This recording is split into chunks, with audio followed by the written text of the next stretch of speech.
Alright, I'm Sergeant Smith. I'll give you a walk-through talk through the lane. I'll do a practical exercise in the dummy, and then I'll get you pushed out to the other dummies in the grader so you can get some hands on.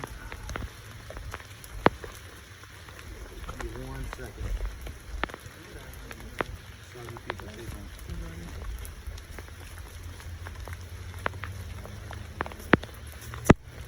Alright. So as Sergeant Alexander said, this is the holding area. You guys are coming here during test day. You come in, you'll be able to put your stuff down. You can look at your notes. You get a couple of reps on the dummies. And as soon as you get your mind right, you can head down the lane. When you get down there, grader will be down there. He'll wave you over. Let's say you can remove your gloves and your IFO, put them in your pocket, and then place your weapon within arm's reach, but somewhere where they won't get knocked over. All right, after that, I'll give you, or another grader will give you your test conditions and standards. While you're doing that, you'll be instructed to check your CLS bag and your IFAC. It's advantageous to you to check your CLS bag and your IFAC just to make sure everything's there and accounted for, and it's wrapped the way you'd like. Now, in the CLS bag, you'll find 2 gauze, 2 combat gauze, 1 ace wrap, and 1 Israeli bandage. Now, the big one is the Israeli bandage. Okay, sometimes you get wrapped wrong. All right, if this is wrapped wrong, and if the white portion is not the first portion that is exposed when you unwrap it, and you don't check, and you pull it out during testing and it's wrapped wrong, I'm gonna look at you, you're gonna look at me and look at this. So make sure it's wrapped right. So your IFAC is gonna be a tourniquet, tape, and a pen. Now during your steps, you're gonna use all 3. But we pre-fill a piece of tape for you. When you're in the stalls, there's 3 walls, so you're on one of the walls. And at the point where you're allowed to use tape, you can reach up there, pluck a piece of tape on it off there and put on the tourniquet instead of trying to peel one off the roll. All right, but in order to do that, you have to pull the roll of tape out of the IFAC. Okay? If you don't pull the piece of tape or pull the roll out of the IFAC, you reach up, pluck a piece of tape and attach it, you can consider a no-go for a sequence violation. Same thing with the pen. There's a pen provided for you. Don't reach in your blouse, pull out a pen, write the time on his forehead. If you don't use the pen that's provided for you, be considered a sequence violation. Okay? But I'll give you a tip on that later. All right, once I've given you your test condition standards, you check your CLS bag and your IFAC. I'm going to show you all zeros in the clock. And you're like, that's great. So I'm going to give you a 5-second countdown. You can begin. Let's fucking go. All right, 5, 4, 3, 2, 1, begin. When I say begin, your first step is going to be your blood sweeps. The blood sweeps consist of the extremities, which are the arms and the legs, as well as the junctions, which are the neck, the armpits, and the groin. Now, you can do your blood sweeps however you like. But I'm going to show you the most efficient way so you can get your go in this lane, okay? Satisfy the requirements, that's what we're looking at. So, if you start with the extremities, which is the arms and the legs, doesn't matter if it's an arm, doesn't matter if it's a leg, you're gonna reach up high on the limb, you're gonna sweep down, you look at your hand. You're gonna exaggerate the look at your hand, because you're gonna do some dumb bullshit like this. I'm like, hey man, did you check your hands? You're gonna say yes, I'm gonna say no, and I'm gonna win. So you come down the other limb, sweep, look. Arm, look. Look.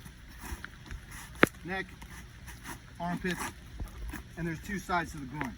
Now it's just as easy as that. Now, you can do your blood sweeps in any sequence you wish. You can start with the legs and with the neck. You can start with the neck and with the legs. You can start with an arm and with an arm. It doesn't matter. Just as long as you do all of them. All right, now, somewhere in your blood sweeps, you're gonna come across the left armpit. You're gonna stick your little hand in there, you're gonna pick it out. I'm gonna say there's blood in the left armpit. If you have not finished your blood sweeps at that time, continue to do so, okay? If you start to assess this wound before you're done with your blood sweeps, you'll be considered a no-go for sequence violation. All right, you have to finish before you can move on. All right, you finished all your blood sweeps, you know there's a wound in his left armpit. First thing you have to do is expose it. So you unclip it, or the taps, or whatever you got, and there it is. All it is a piece of tape with some red marker on it. You can't miss it. It's always gonna be on the same side, even for testing. All right, once you've exposed it, I suggest you complete the next step. It's a small step, but it's consistently missed. Just like Sergeant Alexander talked about, the scooping the blood. Now we're scooping, the idea behind this step is that we're scooping pool blood in order to locate the vessel that's busted. All right? Now this is not real life, this is EIB. So I would have you, it'd be advantageous for you to sweep this as soon as you see it. So you completed your blood sweeps, you exposed the wound, you found it, so you scoop it to do, just something like that. All right, be exaggerated with it just so we know that you got it.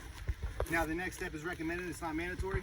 You're gonna have to wrap this armpit wound with some gauze, or with an ace bandage. And you're gonna need some room to work. Now I'll give you like you can use 3-ish ways to do it. You can do it however you like. You wanna lean them up on your knee, that's fine. Well, 1, you can leave them flat. All right, it's struggle bust, but it can be done. 2, you can take the whole torso, you can lean it up, and you can push both arms behind them. So a tripod a little bit like this. Now I'm gonna show you what I think is the fastest way and the most efficient way. It's also my way. If you can't see, can the people in the front get on me?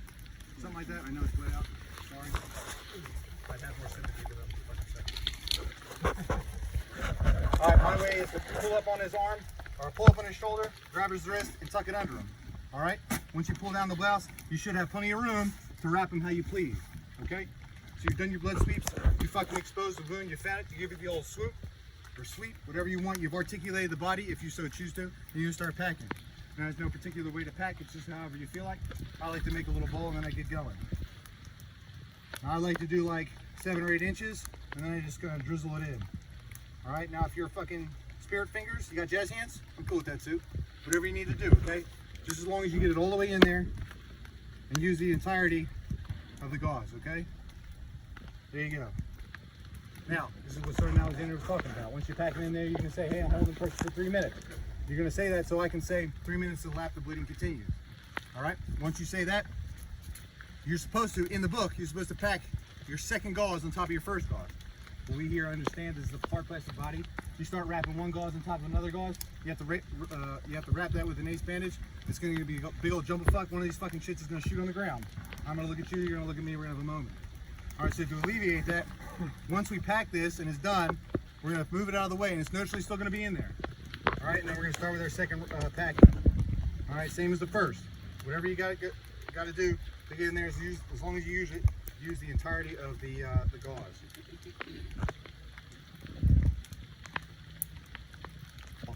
Now, once you got it all packed in there, you're holding pressure. Some people need an audio like signal if I can move on. Some people say I'm done packing, finished packing, doesn't matter. As soon as I see you pack this in there and you're holding pressure, I'm going to say bleeding is under control. I'm not here to waste your time.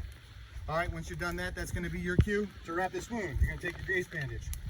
All right, I've seen a lot of different people wrap it a lot of different ways. I'm going to show you my way because obviously my way is the best way.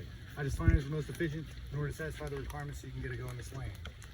All right, I'm not going to overcompensate. You're just going to get a couple of inches. You're going to hold it there, and you're going to go one around the shoulder. You're going to add a little tension. Doesn't have to look pretty. All right, you're going to hide that ugliness underneath. Are you going to come across the wound? You're going to hold it. You're going to come about to the chest, giving a little bit of tension. You're going to take your hand off, let you just take the wheel. All right, that's going to keep the gauze somewhere, generally in the right spot. It's going to hold compression or hold pressure. All right, then I like to come around behind his neck and then behind his back. All right, doesn't matter if it gets twisted up here or twisted up in the back. Just as long as you come to the wound, you get a nice flat wrap, and then you can come on over and you're pretty much done. That doesn't mean you can tuck this in. You're fucking done. I'll give you a no-go. All right, so you're going to come around here and you can wrap it however you like.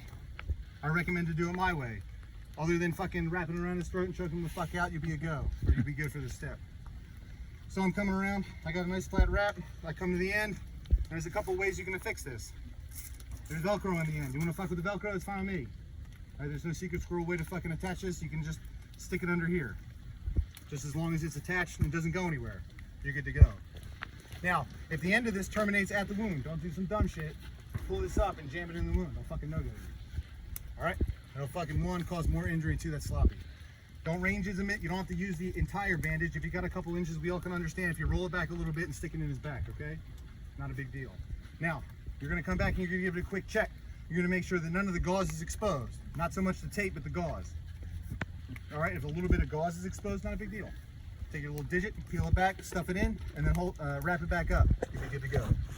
Once you're satisfied with that, you move on to the next step. Assessing his tourniquet. So you come up to me and say something like, I'm assessing his tourniquet. You reach under your 2 fingers, give it a little jiggle. That's going to allow me to say the wound spurts blood and the limb is moved. All right, once you've done that, you're going to help this guy grow out, and you're going to give him a twist. You're going to try tightening it. You're going to say, I'm tightening the windlass, or I'm tightening the tourniquet, or I'm twisting the windlass, something to that effect. You're going to give it a twist or two, secure it, and I'm going to say that cat is ineffective. That's going to be your cue to go into his or her IFAC and reach out or pull out at a minimum their tourniquet. Now, while you're in there, I recommend that you pull out the tape and the pen. All right, 1, you don't have to go back into the IFAC. 2, it'll be a visual reminder that you have to do something with this later. And 3, you'll kind of know where it's at. All right? But at a minimum, you pull out the tourniquet. I recommend you do it high and tight. You do it high and tight around the knee of the leg. That's because when you attach this tourniquet, you take the slack out of it and you affix the free running end, or secure the free running end. It kind of terminates at a nice spot. Sometimes when you get a little closer to the knee and you go to take this fucking tourniquet and you tighten it up, you got a whole bunch of floppy stuff at the end. Sometimes it can cause people problems. They start thinking like, oh shit, did I do something fucking wrong, or where the fuck do I put this, and they waste time. So that's why I recommend, it's not mandatory, but I recommend you putting it high and tighter on the meat of the leg. Once you get, you do your good housekeeping and get it fixed, you're gonna give it a twist or two, you're gonna vocalize it, you're twisting the tourniquet, tightening the tourniquet, twisting the windlass, something like that. Once you fix it inside the locking mechanism, or if you have an old one, you secure it like this, you'll be done. Lay the leg back down. Now, you're gonna move on to pulse time tape. Next 3 steps. First is pulse and pulse time tape. Since it doesn't have a boot anymore, you're gonna take your 2 fingers, you're gonna stick them around his ankle foot place, and you're gonna say, I'm applying skin, I'm checking for pulse, skin to skin contact, no thumb, no pulse. I'm looking for pulse, skin to skin contact, no thumb, no pulse. Now, if you look on the board over there, Sergeant Hobbs squared away his foot, decided to give you a little tip. In the bottom left-hand quarter, this is the steps for checking this pulse. At the very last step has an asterisk next to it. Wink, wink, wink. If you get down here and you put 2 fingers on there and you say no pulse, you'll probably be pretty good. All right, but it's a good habit to say checking for distal pulse, skin to skin contact, no thumb, no pulse. All right, and you're gonna move on to the second word in pulse time tape, which is time. You're gonna come up here to the forehead. There will be a new piece of tape affixed for you. Do not have to put a piece up here. All right, you're gonna put a T for tourniquet and the current time. So I'd come up here and I'd say, I'm running T for tourniquet, and then 1, 4, 5, 5, 0. You can put Lima on the end if you want. It's not necessary in this lane, but I know a couple other lanes are doing it. So feel free to add and not take away. All right, the last thing you're gonna do in pulse time tape is tape. You've already pulled the tape out. You show me that you pulled it out of the IFAX. You come with a pre-put tape for you. You grab a piece off, and you're gonna secure the windlass on the tourniquet that you applied. Now, whether you get a new one or new style or new whatever, it's where the locking bar and the windlass come together. You can put it over there, you can put it over the middle, or you can put it up and down. Same thing if you get a new one or an old one or whatever the fuck this is. The easiest way to do it is just put it over the securing strap. You're good to hook. Or you can do it like that, or you can do it like this. You sit there and put it on the end like a flag, I'm a fucking no-go you. Fucking dumb. All right, you're just gonna put it over there. Easy peasy, lemon squeezy. Once you're done with pulse, the time, and the tape, pulse time tape, you're gonna do your last thing, which is applying a hemostag dressing to the lower, or the leg on his lower, the wound on his lower leg, lower right leg. All right, you're gonna come down here. You're gonna give yourself a little bit of space. You're gonna make sure the pant leg is all the way up, so you don't incorporate it. Now, pro tip: sometimes these ace bandages have a tendency to get away from you. Fucking once they let go, they have a tendency to fly off in the stratosphere. All right, don't worry about it. Now, my advice is to you, as painful as it might sound, is to take a second and wrap it up into a big ball of fuck that looks something like this. If you decide to fucking send it, and you try to wrap it with this thing all the way out, it's just gonna wrap over itself. It's gonna be a fucking nightmare. You will lose time. All right, so as painful as it might seem, that's my advice to you. You do what you want. Now, you're gonna apply the white portion to the full red wound on his leg. In this lane, it doesn't matter if you touch it. I don't recommend it because there are other lanes that do care. All right, so it's good habit. But you will cover the wound in its entirety. Then being gentle but not too gentle, you pull all the way, go all the way around with just enough tension to hold it tight. All right, you're not pulling too hard, because if you pull too hard, it's the plastic dummy, it'll spin on you. You're gonna go through the pressure bar, back on itself, and starting from top to bottom, bottom to top, you're gonna wrap up so you cover the white portion on the top and the bottom. I start with the top, I go one full wrap around. It may feel a little weird, but it's not. You're doing one full wrap, make sure it's not a half. You're gonna come down the bottom, do the same thing, fully covering the white portion at the bottom and the top. And then you're gonna do the rest of the wraps around the middle. You're gonna say, hey, Sergeant Smith, why would we do that? I'm gonna tell you. So here you are. Don't mind the fucking twisty leg. So this is the last step you gotta do. You just gotta hook this alligator clip in. All right, you're gonna feel like you got 5 fucking seconds left. You probably got a minute. You're gonna be sweating bullets the hardest thing you've ever fucking done in your life. You're gonna lose all the fine motor function in your fingers. You're gonna be fumble fucking because you did some crazy crisscross pattern. You're not gonna be able to find the edge. So you're only human. You're gonna do the best thing, the next best thing possible. You're gonna look for the easy route out. And you're gonna see the bottom and the top and be like, you know what? You're gonna grab a whole bunch. You're gonna strap it up and you're like, fuck yeah, Sergeant, I did it. And you're gonna expose some of the white portion. I'm a fucking no-go you. All right, leave the top and the bottom alone, so you don't fucking pull too much of the top and expose it at the very end. All right? So you're gonna leave the bottom and the top portion alone. You'll wrap a couple around the middle, so you have something to hold on to. Just as easy as that. I know most of you couldn't see that, but it was pretty easy.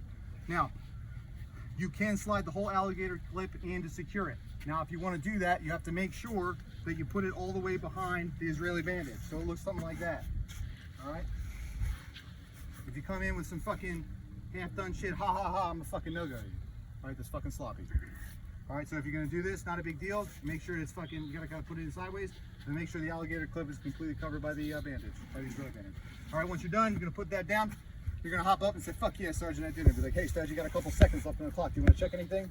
The only thing you can check in this lane only, is the last step, which is your really bandage. You can check all you want for the remaining time.